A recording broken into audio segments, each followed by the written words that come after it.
The planet isn't a resource, it's home. Yes. And you know what home is? It's a place that you keep warm and tidy and everything, because that's where you live. When you go to a motel, lots of people, they're not nearly as careful, and they leave rubbish lying around, wet towels for someone else to clean up, because this is not my home. If we can get that sense of home to people about Papatūānuku, about the planet, then we'll actually have a different way of dealing with things. So what does the earth need to be well to keep sustaining the life that belongs to it, so that we can benefit not just until the next financial year or until I retire to a rest home and go on cruise ships all around the world? You know, how what does the land need so that it can sustain that growth and that wellness for people well after my life? Instead of focusing on big, we really, really need to tune our microscopes down and take notice of the littlest things, because the littlest things really have the gift of life that actually is going to enable us to thrive. I see so much life. I see it, the huge ability of the land to heal itself. I feel so much hope. If we can share that message of hope, then we can really bring about the sort of activity that's going to make the difference that the planet needs us to do.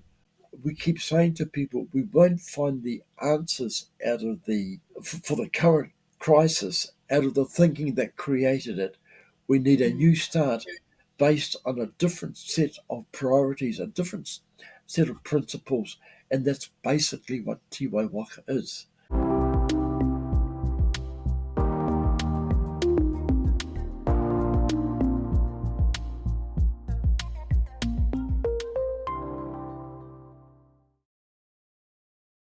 Hello, kia ora. And welcome to the People Helping Nature podcast. We're your hosts. I'm Anna. And I'm Callum, and today we are so excited to have McGowan, or Rob McGowan, on our show.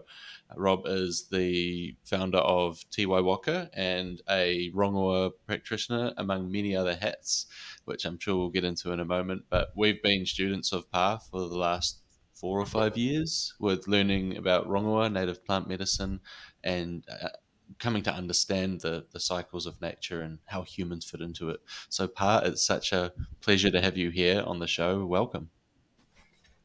Kia ora kōrua. It's nice and sunny here in Tauranga, and I hope everybody can enjoy the sunshine. Yeah. Oh, it's sunny here as well in Rotorua today. And would you like to introduce yourself by sharing a bit of a brief overview and background? Well, so I'm living here in Tauranga. I have been here for probably about 35 years. My real home territory is Whanganui and Whanganui River, and much of what I know about rongoā and about Tīwaiwaka, the origins of Tīwaiwaka itself, really came out of the teachings I received from the old people in Whanganui over many, many years. So over the years, I've done many, many things. The Pa part refers to the fact that for quite some years, I was a Catholic Māori mission priest, working with the people, especially on the river, and then across to Ngāti Kahungunu, and then across to Tauranga Moana, and generally up and down the country. I've always had a sort of a roving sort of life.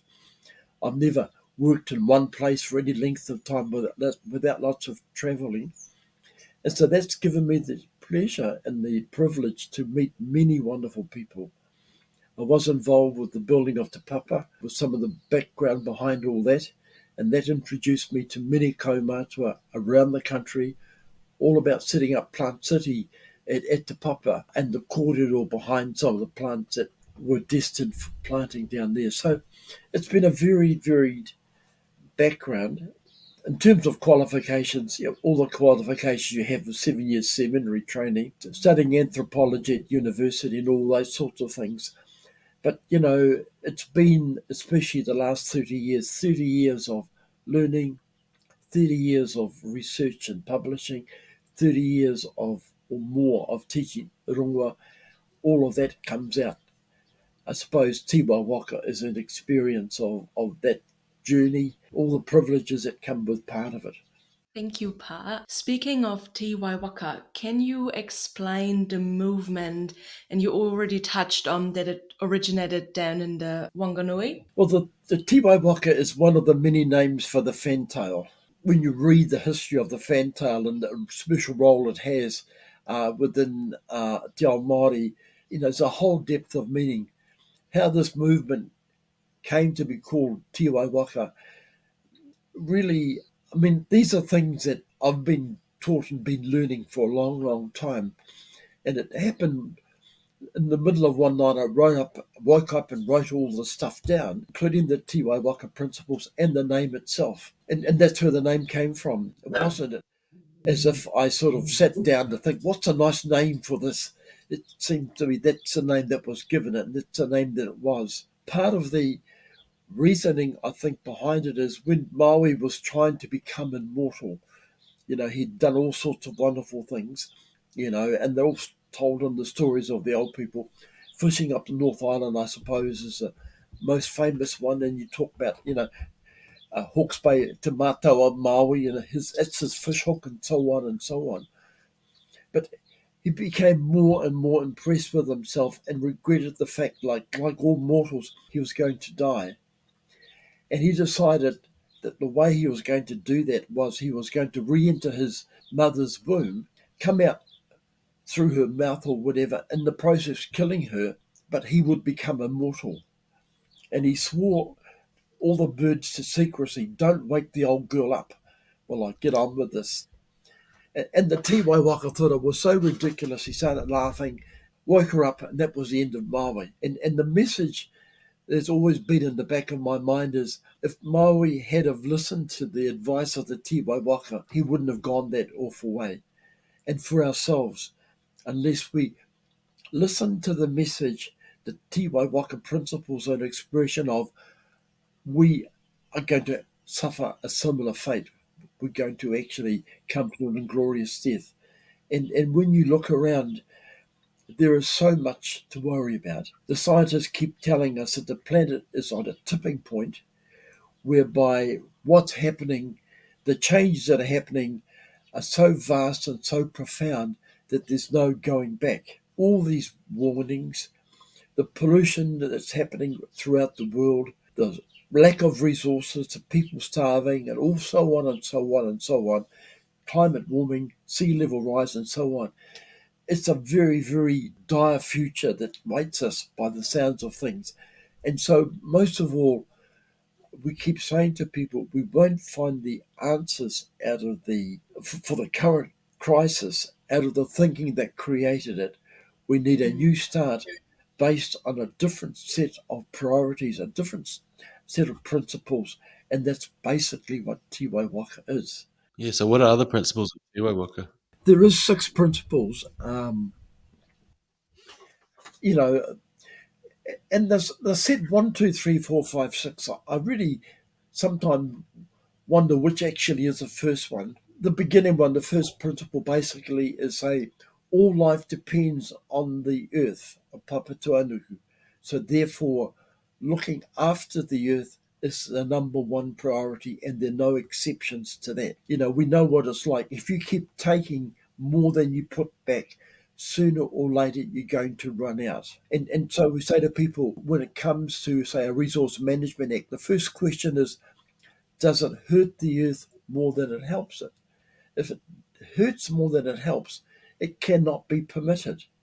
So they're going to build a new power dam in Hawke's Bay. Is it going to hurt more than it helps? If the answer is yes, well, of course, go ahead with it.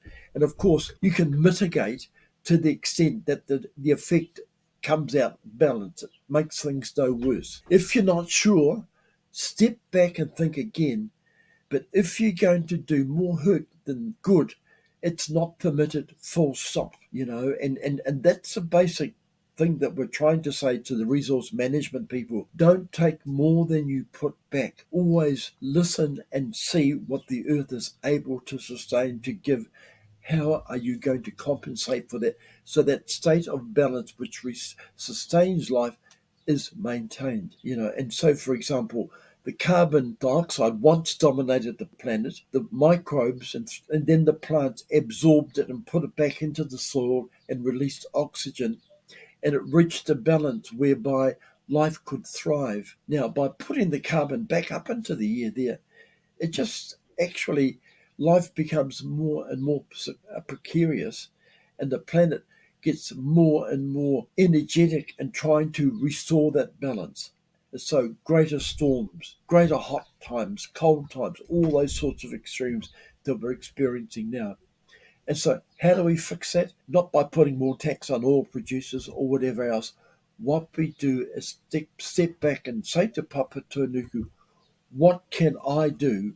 What are we allowed to do so that you can continue to be well? Because every mother knows when mum's sick, the whole family's sick. And really, one of the things that was behind Tīwaiwaka, lots of people had the experience of hearing the earth crying in all sorts of ways. And sometimes it was a very, very physical, emotional experience. And for myself, I could feel that myself. I could hear that myself, almost a sobbing. But you don't talk about things like that. It was only when I began to realize just how many people were having that experience that I began to think, no, it's not my imagination. It's something that's really happening. And just on this last weekend, one of the ladies said that to me as a 19-year-old, and this is a lady in her 50s, saying to me, I was completely paralyzed almost by the sobbing, the crying that you could hear coming from the whenua, almost unable to do anything. And that's been the experience that's been described to me by hundreds and hundreds and hundreds of people. That's something I've also heard many times, is people hearing the earth crying and suffering, and in various ways of people saying that. But for people that might hear that and think that sounds weird, where does that come from? Can we just talk a bit more about that? Will that sound the same to everyone? To me, when I think about hearing the earth crying, I might be walking through the forest and I see that there's no understory and it's just kawa, and I can see that the top soil layer has disappeared, and that's what kind of prompts me to feel this. Is there do we all feel the earth suffering in the same way, or is it a unique experience, or do you have any more thoughts on that for people that might not have necessarily felt that before? It's not a unique experience, but most people have it and dismiss it. I can remember driving across the Mamakus. This is more than 30 years ago, in a van with a group of my, what would be now sort of real hotutu dropout kids. And they were real rascals, full of energy and mischief and goodness knows what. And we're driving through this area of native bush that had just been logged. And I noticed that there was no sound coming from the back of the van. And that was most unusual because they're always commenting on my driving and God knows what, or telling lurid stories about how wonderful a weekend they had or whatever. And then I noticed that the boys were sobbing. This was tough street kids sobbing because they could see the hurt, the destruction, the loss, all those sorts of things. Lots and lots and lots of people are confronted by that from time to time. People have a profound experience of the wrong that's happened, of the powerlessness they have, of the need to do something. But we insulate ourselves from our feelings. We try and ignore the things that upset us and fill our lives with busyness and all sorts of things to distract us. You've got to be quite brave to acknowledge your feelings. Most often we suppress them and try and carry on. That stiff upper lip that the British talk about. How often are we truly able to take notice of the reaction deep inside of us? You know, and I think that what I'm actually finding that there is a growing sense of alarm amongst people about what's happening to the environment. Often that alarm doesn't find expression in activities yet, but what we really need to do is two things: get people to acknowledge that and to accept that, but also provide people with a positive way forward to address it And that's really what Tīwaiwakas want to do, because the thing that drives me, I'm in my mid-70s now and really stagger along sometimes because some of this physical stuff is just a bit beyond me. Like my chainsaw's getting a bit too heavy when it comes to cutting firewood. I am struggling a bit. But the thing that empowers me is actually I see so much life. I see it, the huge ability of the land to heal itself. I feel so much hope. If we can share that message of hope, then we can really bring about the sort of activity that's going to make the difference that the planet needs us to do. Yeah. So the principles bring us hope. What's the second principle? The first one is that everything must be measured against how our actions affect Papatūānuku, the earth. What are the other principles? Well, the second principle is to get over the fact that we think that we're the boss. For lots of people, and especially for people that are business leaders sort of thing, the planet is a resource and we're entitled to take what we need, and of course we try and make laws to govern how that's done. But it's that sense of entitlement. When you look at the way that Māoris look at the world, when Tāne looked down after he'd separated his mother, Papatūānuku and Ranginui, from each other, and saw that his mother was left exposed. And so he, in actual fact, helped create the trees and the birds and all those sorts of things to cover her and keep her well, keep her warm, keep her cool, whatever. The last of his children are the first human beings. And we know from biology that's the fact that, kauri trees haven't changed much in the last 100 million years. So how can you say that you're the owner when we're less than a million years as a species? It's getting those priorities back. And to what we're saying to people, and this is a new thought that's really coming, I don't know whether I said that in our weekend, the planet isn't a resource, it's home. Yes. And you know what home is? It's a place that you keep warm and tidy and everything because that's where you live. When you go to a motel, lots of people, they're not nearly as careful and they leave rubbish lying around, wet towels for someone else to clean up because this is not my home. If we can get that sense of home to people about Papatūānuku, about the planet, then we'll actually have a different way of dealing with things. So that's the second principle. In many ways, the third principle can be said to be the most important. We talk about Māori, and there's all sorts of wonderful definitions about Māori. But what we're saying within Tīwaiwaka, the Māori is found in the connections that actually sustain life. So a river isn't well because it's got water in it. A river is well because of all the vegetation around the edge, but the fish that live in it and all the microbes and things. And a well river, we can measure it easily by drinking it and not getting sick, by swimming in it and not coming out with infections and things like this. So the wellness doesn't come from the water. The wellness that comes from all the things that look after the water. So to heal the Māori of a river doesn't mean more regulations from the regional council. It means taking care of all the connections. And so that brings us to the fourth principle. Our role as Tāne's youngest children, one of the most recent species on the planet, is to care for the connections so that life can thrive. Now, I think that's really a nice way of putting it. You know how it is when you meet strangers, they'll remain strangers until you introduce each other, and you shake hands and you make a connection, you develop a relationship, and then you can really communicate. That's creating a Māori that actually sustains that relationship so it can actually produce what you want it to. And of course, if it's an argument, it's a negative Māori and it's one that actually grates and wears down. If it's a positive one, it actually enables real communication, real respect, and all sorts of good things that come from that. So that's, to me, our role as people. How do we look after Papatūānuku? Well, that's a big, big job. But what can I do? What little things can I do to help make sure that what she needs to be well happens? So I can pick up my rubbish. I can stop wasting water. I'll only use my car when I have to and make sure I do. All those little things are sustaining the connections that actually keep life thriving. And it puts a brake on us to do those things which are distracting it. And so that's 2, 3, and 4. We're doing pretty well, aren't we? Yeah, Yeah. we sure are. We sure are. So, just on the note of paying attention to how we look after the connections and maintain the Māori.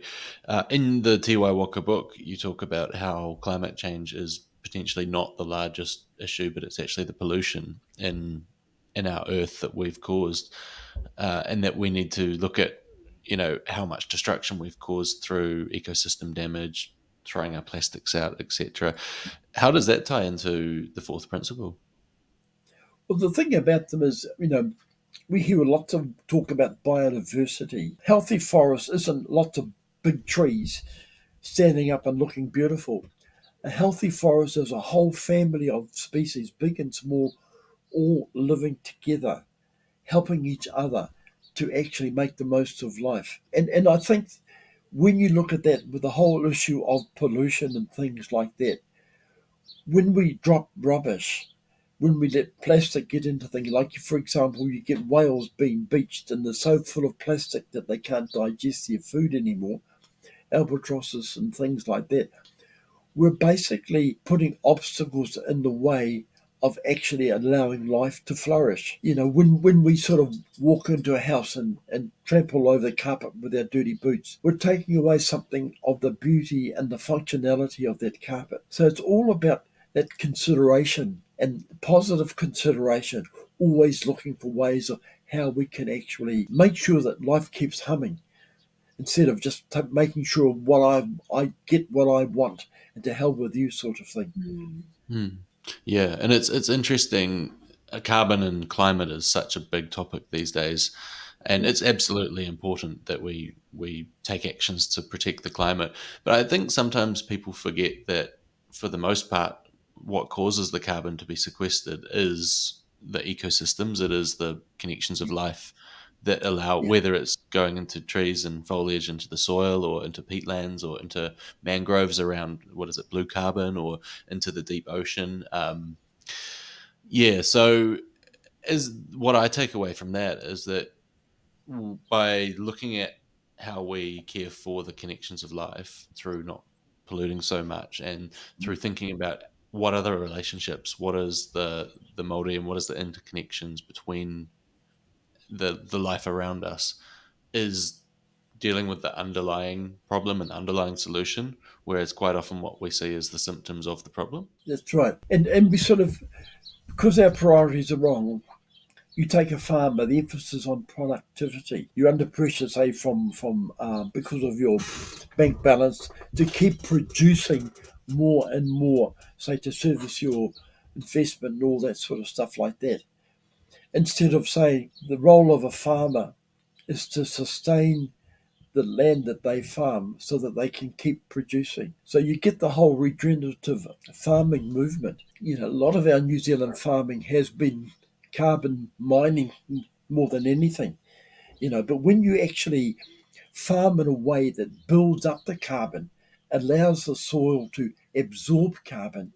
In actual fact, lots of people tell me that actually their income doesn't suffer, but in actual fact, the land is much better for it.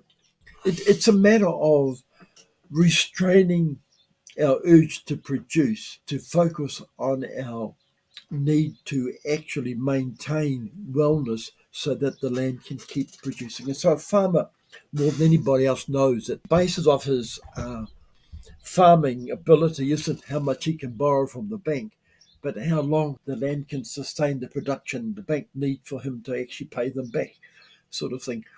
We've got ourselves into a trap that sometimes it's hard to escape from. And we get the whole issue with New Zealand always has been actually trying to export enough primary produce to sustain our economy, to the extent that actually our ability to produce enough is actually much less certain. So go back to the beginning that we said with the first principle. So what does the earth need to be well to keep sustaining the life that belongs to it so that we can benefit not just until the next financial year or until I retire to a rest home and go on cruise ships all around the world. You know, how what does the land need so that it can sustain that growth and that wellness for people well after my life? We've got to look always well ahead like that. Yeah, I think we're very prone in general, right, to just focus on the now without realizing the after effects on the future, and that then will affect all of us, right, and all of these connections. I always think for myself, if I don't start with my own actions to be better and look after the whenua better, then I can't really pass that on to anyone else. This movement has to start with yourself, right? I get this sense that a lot of people these days seem to be hoping that things won't get too bad while they're still alive. And what happens after them is not their concern. That sounds terribly selfish, but I sort of get that feeling sometimes from people. I've got no obligation to anything beyond myself. One of the things, and this really getting onto principle number 5, is what we've got to do is change this me world into a we world. Mm. We've always pushed for the right to actually optimize our own potential, our own abilities for the maximum benefit for us, and that we see that as a right. But we're less reluctant to accept that my rights depend on our rights. Unless our rights are upheld, at the end of the day, I don't have any rights. All I can do is fight to survive. And you can worry about and really sympathize with people protesting to Parliament, say with COVID, about the way that the government took away personal rights and personal choice and things like this. And there's real concerns that the government can make that mistake, shall we say. But at the same time, we are a community. We are social people. It's the wellness of the community that we belong to that ensures that the rights that I am entitled to are upheld. So we've got to get the balance right. I think we've gone too far down the me track, and to the extent that the we side of things is more and more in jeopardy. People don't feel safe in their communities now. The number of New Zealanders that get murdered every year is scary. The number of people that get ripped off through, computer fraud. I'm not quite sure the right word for it. Cyber fraud, Growing. yes, scams. Yeah, and supermarkets that basically put prices up to increase profit rather than to in actual fact up. The job of a shop is to provide people with the resources they need for life. The purpose of a shop isn't to make me a millionaire. I'm entitled to earn enough to actually be well. I'm not entitled to earn so much, got more resources than I ever need, even at the cost of other people being reduced to poverty. We've just got to sort of stop, all this nonsense, the selfishness and greed that actually is destructive. It's very, very sad when you see a person who's been very successful becoming too old to keep sort of thing with a huge amount of resources dying of loneliness. You can die impoverished because you can't afford to turn your heat on at night time. In the wintertime, lots of old people in cold houses wrapped up in their sleeping bags because they can't afford the heater. We need to start talking about the people in their lovely, warm, air conditioned homes, everything they need, who are dying of loneliness. Because, in actual fact, they've separated themselves from the human connections that sustain life in order to actually maximize the material gain that they need to make them feel like they're actually secure. It's a Yeah. balance, isn't it? It's a Mm. balance, and I think we need to be honest about it. I deal, because I'm elderly myself. I deal with a lot of elderly people. The actual loneliness that people feel is crushing. People who wish they could die because not because they're sick, but because they're so lonely. People Mm. whose children's only interest is how much are they going to get when the old boy keels over, sort of thing. But at the same time, I deal with old people who actually they might be in terrible pain, as some of them are, but the actual joy they feel within themselves, the smile that comes from the heart when you go to see them, is a wealth that money can't buy, you know.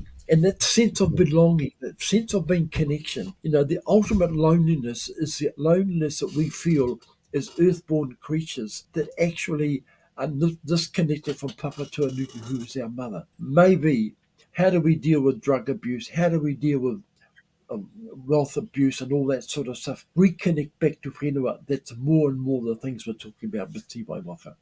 And a couple of weeks ago, we came to an event from Tīwaiwaka, your Kowanga Spring Hui. And one of the things that really opened my mind at that hui was you mentioned how, alongside Principle 4, about how it's the people we're here to weave the Māori. The Māori is our connections. And when you look at someone with mental health issues, with major problems, quite often it's due to a breakdown of the connections of the human relationships. And I look at a lot of people I've been around with challenges. When you're not in a good space, you don't want to go out and see everyone. You just want to stay at home and avoid any kind of connection. So it really mirrors what's happening in nature. Is when the connections of the ecosystem are broken down, Papatūānuku suffers, and it's the same with us. When we lose our connection to the people around us, the nature around us, we suffer. So yeah, it's seems so simple looking back on it in hindsight, and I know that's an oversimplification of very complex things in our society, but I think it's just really important to see how these principles can tie into our life. But the sixth principle, how does that tie in? If the fifth one is that no one is more important than anyone else, how does it wrap up? I think that sense of entitlement has such a major factor in world history. That for example, over the thousands of years, and sometimes we get so wrapped up in our own recent history that we forget the history of humanity, really. Always wanting to take what others have for our own benefit at the cost of the others. I mean, that's a human factor that has always dominated, and it's a natural instinct in a way.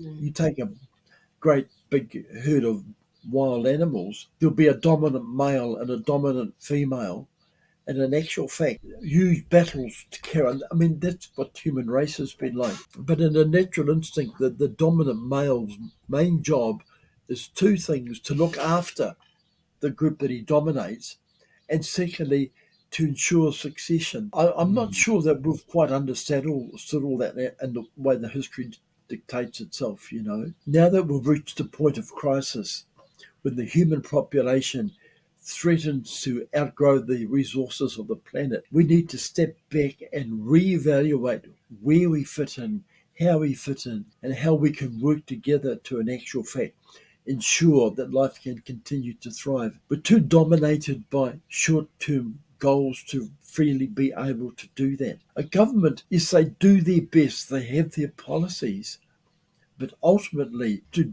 actually fulfill what they set out, they're dominated by the need to act in a way to ensure that they can get a bit more time to do that. And so the whole electoral sort of way of things happening, say in a democracy, really restricts the ability of a democracy to really address the big needs. So it's got to come from us, the people. We've got to take the lead, and we've got to tell our government, this is what's acceptable, this is what's not acceptable. And gradually, just by the simple voice of what we do and don't do, turn the people who we choose to lead us in the direction which is going to sustain life. Now that sounds like a bit political, doesn't it? But I'm sure that in actual fact, change can only happen if it comes from the ground upwards. Yeah. I think the ultimate role of a government is to sustain the system that enables it to govern. And that really affects their ability to sometimes make the changes that are needed. They can only incrementally make little changes. The big changes got to come from us. And again, that's what we're hoping to do with Tīwaiwaka. If we've got hope, we're much braver when it comes to making hard decisions because we have a clear view of a long-term goal. And then we just the long-term goal, when the Papatūānuku, when the earth is well, we are well. So what we have to do is restore the balance that the planet needs to be well. Sounds pretty easy, eh? Yeah. So in New Zealand, for example, restoring that balance, we've got a Yeah. lot of like introduced critters that are not contributing to healing the whenua, for example. So could it look like in practice to do that? All sorts of things. Biodiversity's never been stationary. It's continually evolving. And when you look at the fossil record of New Zealand, species that were once flourished in New Zealand haven't been around for tens of millions of years. We used to have alligators and crocodiles here and all that sort of stuff. So life is constantly changing. And so, for example, when the settlers, Captain Cook, introduced potatoes, it profoundly affected the lifestyle of everybody in New Zealand because it meant that the food supply was more secure, and so on and so on and so on. The future doesn't mean reversing change. The future really relies on our ability to work with change in a way that actually enhances life. So again, it's balance. So for example, a weed isn't a plant that introduced from another country. A weed is a plant that dominates the environment where it grows to the extent that it upsets the balance and life starts to fall to pieces. So, for example, you get wandering dew in a forest, Jadascantia, stops all regeneration underneath because such a big, thick mat of weeds. And then ultimately the forest will die. So our job really is how do we help to sustain balances to keep things well? Because if we excluded all exotic species from New Zealand, not just animals like possums and things, but plants like peach trees and kiwi fruit, we would starve to death. Because we need all those things. The population of New Zealand when Captain Cook here, the estimates vary from about 300,000 down to less than 100,000. But that's all the country could really sustain. The introduction of exotic species meant that the country could be healthy and well and sustain many more people. So, the whole thing is that, and this is where sometimes us environmentalists sort of can be a bit crazy. The basis of being an environmentalist is just use your common sense. And sometimes common sense is just actually left outside the room. That's the impression I get sometimes. So what's sensible? Remember one of the old ladies telling me in terms of what are the Māori colours, and I'll repeat it, the colours that traditionally Māori have used. Whatever colour you can get, she says. We use what we could produce with the resources that we had. But when someone turned up with a different sort of people, we made full use of it. Change is about constantly adapting in a way that ensures that life continues to thrive. So I guess it probably wouldn't be realistic to expect our ecosystems to go back to a state where there isn't introduced species. The problem is when one species dominates and takes over and suffocates the ecosystem. That's a much more graspable understanding of the future we're working towards. And I think thinking about when one species takes over, whether that's humans or whether that's a plant species or a bird species or a possums or stoats, that is not giving space for the smallest creatures, right? The sixth principle, the final principle of Tīwaiwaka, according to your book, is that we give special care to the tiniest living creatures. How does that look in the New Zealand context, and where do the tiniest creatures fit into the importance of looking after them? Why shouldn't we just look after the big creatures out there? I think we're beginning to get a better understanding of how life works. The whole world depends on microbes. If we lost our microbes, life would cease. Yet our modern way of doing things depresses the microbial activity, the microbiome. For example, the soil's a good thing. Driving around the country at the moment, see huge paddocks completely burnt off with herbicides. So you can plant your crop without weeds and things like that. That really, really depresses the microbial activity in the soil and the ability of those soils to sustain themselves. It's those microbes that actually are harvesting the carbon, putting it back into the soil instead of into the air, and so on and so on. We've got to actually seriously look at the way our use of chemicals to manage our lives and keep us healthy are in actual fact are themselves inhibiting life and even in some cases destroying life. That sort of sounds pretty simple, but I think more and more the science demonstrates actually that's how it is. Our health depends on our microbial health. If you've been on medication because you've had an infection, you've got to rebuild your microbiome if you're going to actually recover your health. And the thing is, I would be dead without the help of some of those drugs. I would have died years ago. What's the word for those medications? Antibiotic. Antibiotics are absolutely the reason why I'm talking to you today. But at the same time, antibiotics knock my immune system around. I've got to actually repopulate my immune system by the food that I eat and things like that, just so that I have the resilience to keep on living. Yeah. So at the moment in spring, we live by Lake Rotorua on the other side, Yep. and there's the is it the mayflies, the midges, the really little flies, and Lake Mhm. lake flies. flies. Yeah, sorry, the lake flies. They're numbering in their millions at the moment, and you've definitely got to keep your mouth closed when walking because otherwise you have a mouthful of protein. But watching these little flies, which you could think of as a nuisance if you didn't see how important they were, you start seeing the fantails and the welcome swallows and the other birds swooping down and other types of birds coming along and just how important they are to build up all the things that we take for granted and that we admire and appreciate. You see, there's a lot of talk these days about the insect crisis. A majority of the foods that we rely on, need to be alive, rely on insect pollination. I can remember not too many years ago, you drive at night time in the summertime and you need your windscreen wipers on to keep clearing your windscreen of all the insects. Mm. That doesn't happen very much these days. That the insect numbers around the world are plummeting. And a lot of people are saying, life is at risk. Even beekeepers are suffering huge losses, not just through the diseases that have come in, varroa and stuff like that. There are a huge loss of those little microbes, uh, nighttime moths and things like this. Lots of our native trees are pollinated by moths and that. They're disappearing. Lots of our native plants are becoming rare because they rely on reptiles, lizards and skinks to pollinate them. They're disappearing. So the species that they pollinate are disappearing.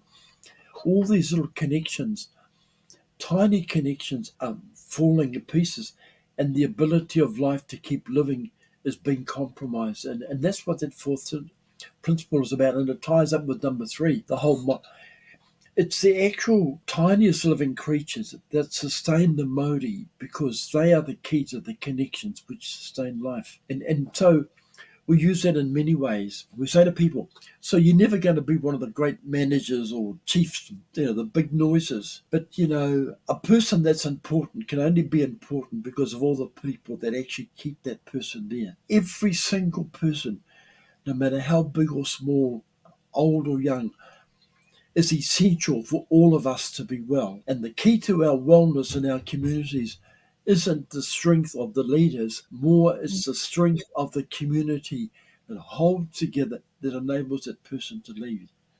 Mm. Starting right back with the beginning of life with the microbes. Because remember, human beings actually begin, fertilization isn't babies born as a little wee couple of cells joined together and then we grow. That beginning of life, that microbial beginning, that little thing that's so small we can't see, those connections in our modern world of living are more and more at risk. Even the fertility of the human race is decreasing amazingly.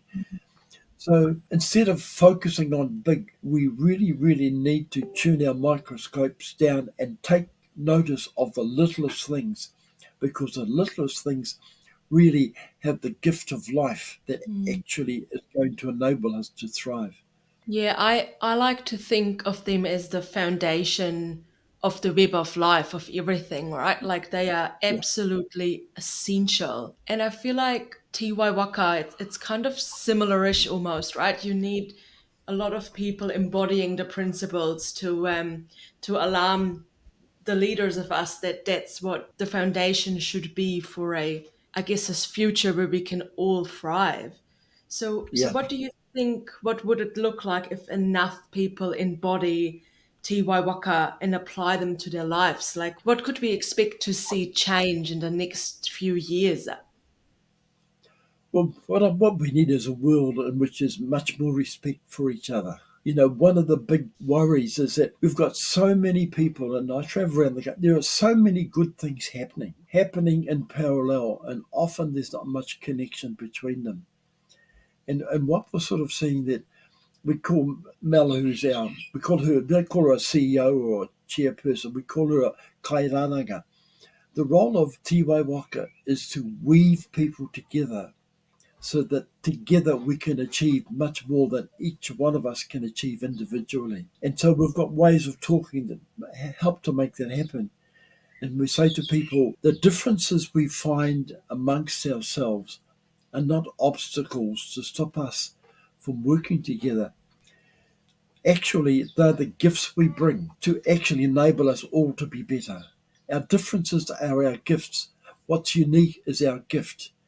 And so those differences need to be seen as advantages, not as sources of division. And so in New Zealand, all this nonsense about Māori Pākehā and all that sort of stuff, the vision of the Treaty of Waitangi wasn't to set up a legal structure to manage Aotearoa into the future. It was it was a vision that if we actually learn to work together, we can create a world in which we can all benefit, in which we can all thrive. And we lose sight of the division because we think, or I think, that the way for us to thrive is for you to stop being you and become more like me, and then everybody's together.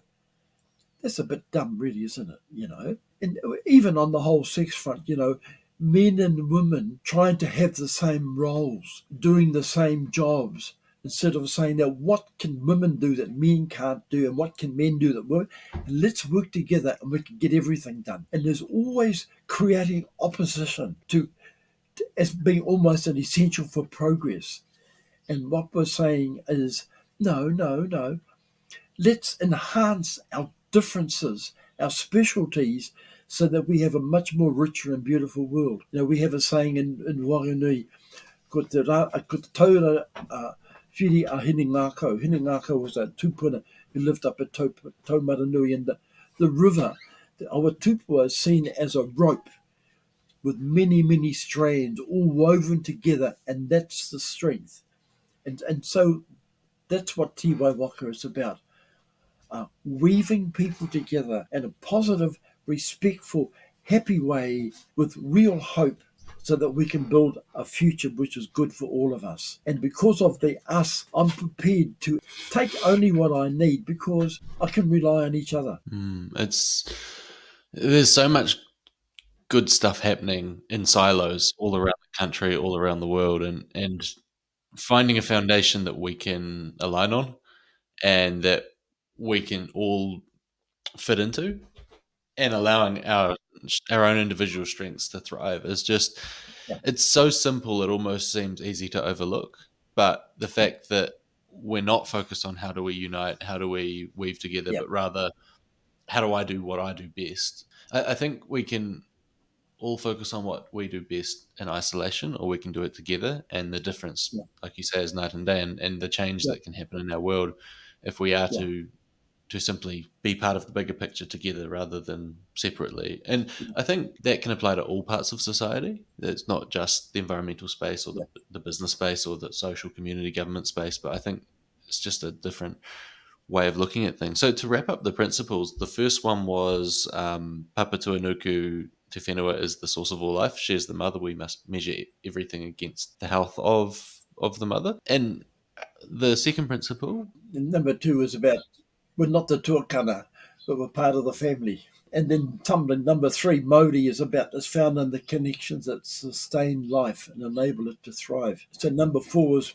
our job is to care for the connections. Number 5 means we've got to get over ourselves. So we've got to change the me world into a we world. And number 6, I suppose, the key to it all is the tiniest living things are the source of the connections that actually is going to give us our future. So we're turning it upside down. We're starting from the very, very bottom, the tiniest living creatures, and that's what gives life, instead of from the top, the big chiefs actually ruling us and telling us what to do. And I suppose one last thing we can say about Tīwaiwaka, I think that we don't prescribe anything. We don't say this is how you have to do it. We've got to respect the richness in our human cultures to be able to enable all sorts of people of every walk and every race and every gender and everything else, all to contribute to that understanding which is actually going to give us hope. That when we start putting boundaries around people, we actually inhibit their ability to give towards the wellness that we all need. But if we do it with respect, with care, always with a smile, always believing, real hope, it's amazing what we can do, because when people don't have hope, that's when they start arguing. People can disagree, but you can disagree positively, but there's a negative way of disagreeing which stops anything from happening. And that really is the sort of thing that seems to dominate too often these days. Yeah, fully agree. And I also think because we're all different, that balances everything out again, right? But we have to embrace the balance rather than trying to fight it. And yes, that might mean that I don't necessarily always get what I want, but it means that we as a collective Yeah, make it what we just all need to thrive. And that includes nature, doesn't it? yeah. Yeah, thriving doesn't mean that we have a flash new car. Thriving means that we can get places. We basically find our solace in surrounding ourselves with material goods. Actually, that really is just a nuisance, isn't it? Your first class doesn't get you there any faster. Yeah, that's right. Still same speed limit. Exactly. So, just normally when we wrap up a podcast, we ask a few final questions and get the insights on them. So, I'd love to know, Pa, what are some practical things that people can do today to help nature on a straightaway level? Like, what could people do today to make some change? I think that we need to pay more attention to the little changes rather than the big changes. Just being more careful about how much rubbish we produce. Actually, accumulative across the nation can make a huge difference. I saw a big truck the other day, big truck and trailer with bales of rubbish going off a side road into the countryside in the middle of the wop-wops to be dumped. We're finding some of these farms which are not viable are making their living by providing places for city people to dump their rubbish. Man, we haven't learnt, have we?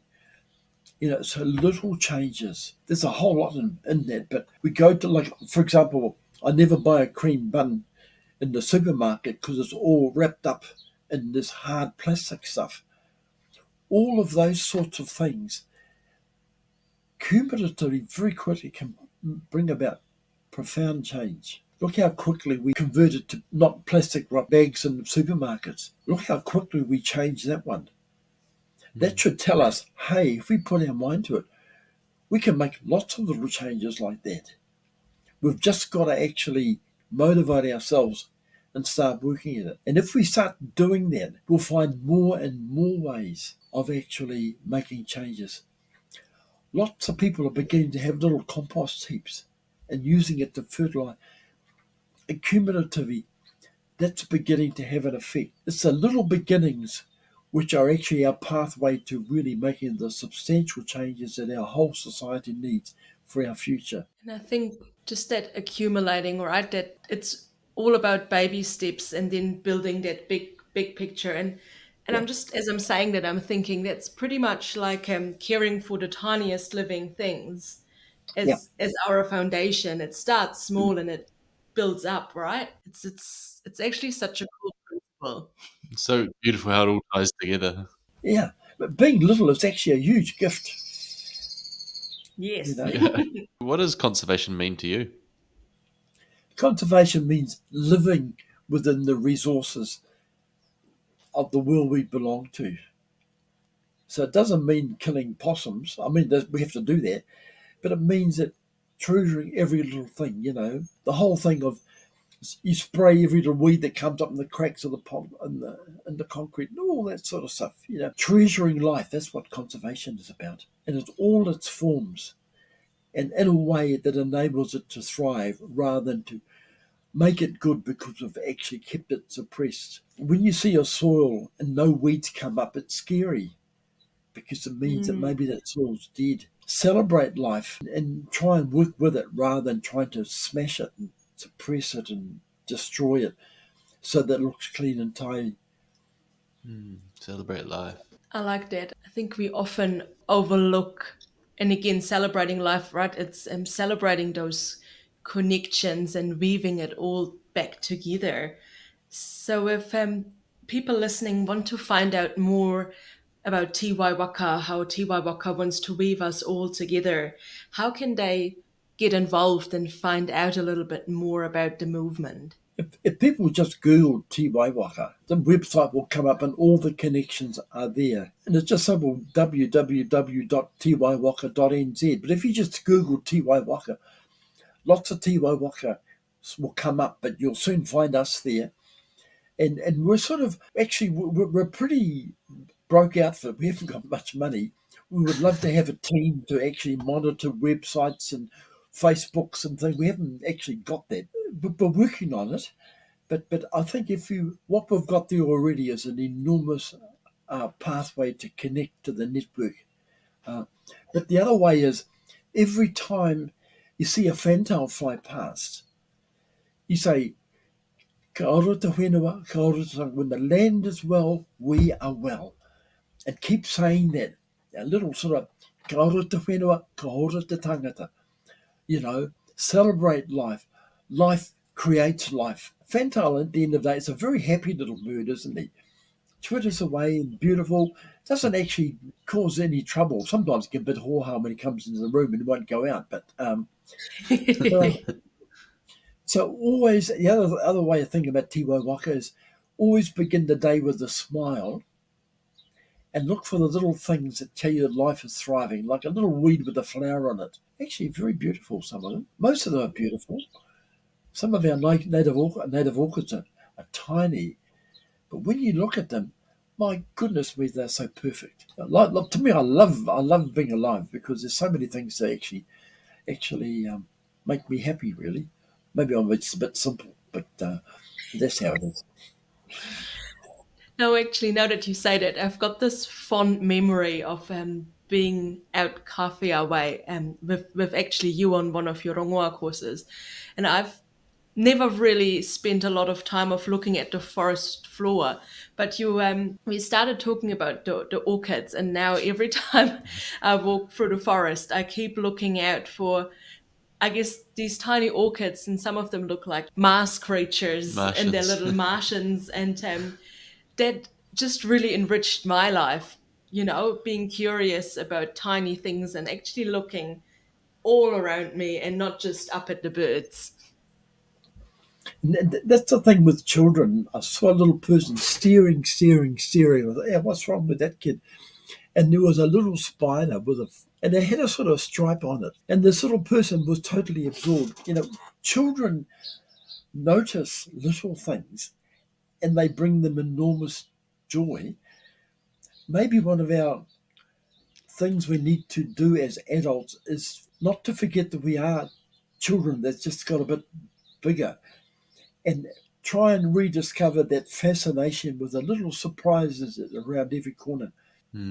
Yeah, that's so true. That's so true. It's such a pleasure to absorb your knowledge, your wisdom. I feel like we've been to a number of events with you over the years, probably 4 or 5, and every time I come away feeling like I've just gained a deeper understanding of so many things. It's really hand on heart for myself, and I'm guessing for you, Anna. Yeah, I always leave recharged and with more curiosity than I came with. And I think it's in many ways what we've learned has shaped the way that we look at the world and look at conservation and look at our place as humans in the world and as Pakeha as well. And so, yeah, we're just bottom of my heart. I just want to say thank you so much for everything that we've learned and for being part of this podcast and just for bringing such a vision to life. It's a real pleasure to share it with the show. Yeah, thank you, Pa. It's amazing chatting to you. Well, my privilege and lovely to catch up with you. And we will meet again. But anything I can do to help, mostly I can just talk. Hey, well, I can do some things too. But if we can just share hope, if we can share hope, we'll make a beautiful, beautiful world. Absolutely. That is so true. Thank you.